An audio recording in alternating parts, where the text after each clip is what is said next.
Hello， 大家好，歡迎返嚟。FBI 郵輪情報局今日同大家分享一個近期非常吸引嘅跨大西洋郵輪優惠。如果你一直都想試下長線郵輪，又唔想花幾萬元，今次呢個優惠真係非常值得留意。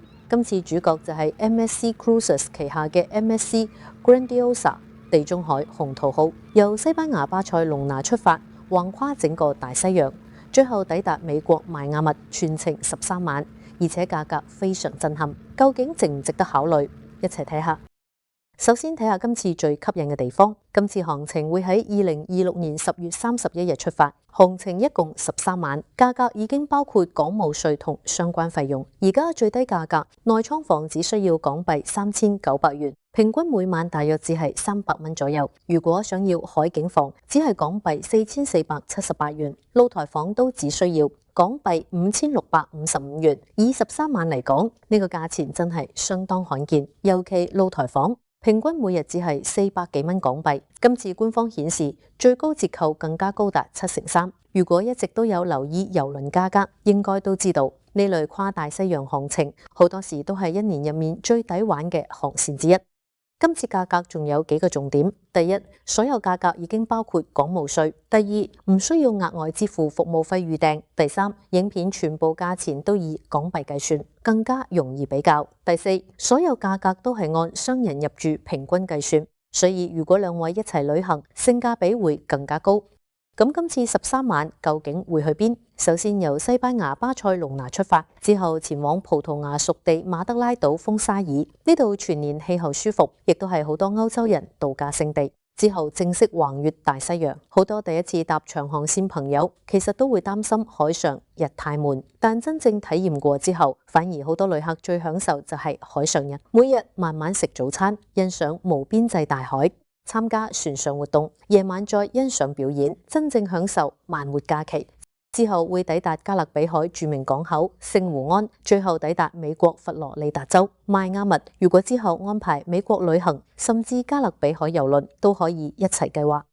跟住睇下今日主角 MSC Grandiosa。Grandiosa 係 MSC 近年其中一艘旗艦級郵輪，郵輪喺2019年投入服務，總噸位約181500噸，屬於超大型郵輪，最多可以接載接近6700位旅客。船員超過1700人，全船共有19層甲板，設施非常豐富。無論第一次搭郵輪定係經常搭郵輪 ，Grandiosa 都算係目前 MSC 最受歡迎船之一。船上娛樂亦都非常多，包括大型劇院表演、LED 天幕長廊、多間特色餐廳、水上樂園、兒童遊樂設施、大型泳池、SPA 水療中心、健身室、酒吧、咖啡店、購物大道。夜晚仲有唔同主題派對。基本上每日由朝到晚都有節目，就算13晚都未必玩得晒。至於餐飲方面 ，MSC 提供多間免費餐廳，包括主餐廳同自助餐，另外亦都有壽司、法國菜、海鮮餐廳等等特色餐廳。如果中意美食，基本上每日都可以試唔同口味。當然，每艘郵輪都有優點同缺點，先講優點。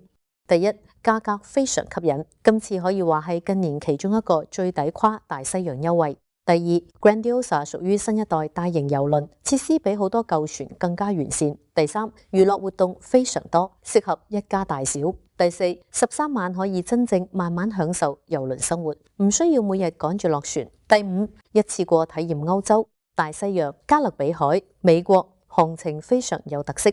咁缺點又有乜呢？首先 MSC 嘅服務評價比較兩極，有旅客非常滿意，亦都有旅客覺得服務速度比較慢。另外，自助餐繁忙時間有時會比較多人，熱門餐廳亦可能需要排隊。部分旅客亦反映，免費餐飲質素雖然唔差，但相比 Princess、Celebrity 或者 Holland America， 未必算特別突出。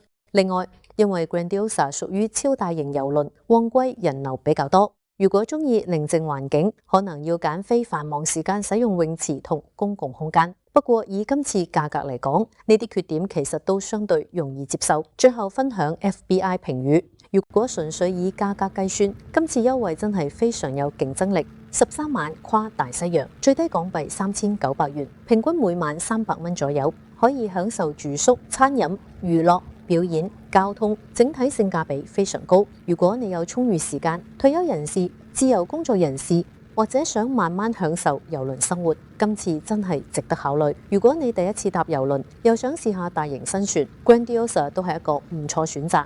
所以今次 FBI 評分係5星推薦，主要原因就係超高性價比，航程有特色，郵輪設施完善，而且價格真係非常難得。最後提醒大家，郵輪價格每日都有機會變動，優惠亦可能隨時完結。如果鍾意今次優惠，記得盡快向你熟悉嘅旅行社查詢，或者到 MSC Cruises 官方網站了解最新價格同供應情況。如果大家鍾意我哋呢類超值郵輪優惠分析，記得訂閱 FBI 郵輪情報局，讚好今條影片並開啟通知。之後我會繼續同大家分享全球最新郵輪優惠，分析邊啲行程最抵玩，邊啲真正值得入手，等大家以更優惠嘅價格享受郵輪假期。多謝大家收睇，我哋下一條影片再見。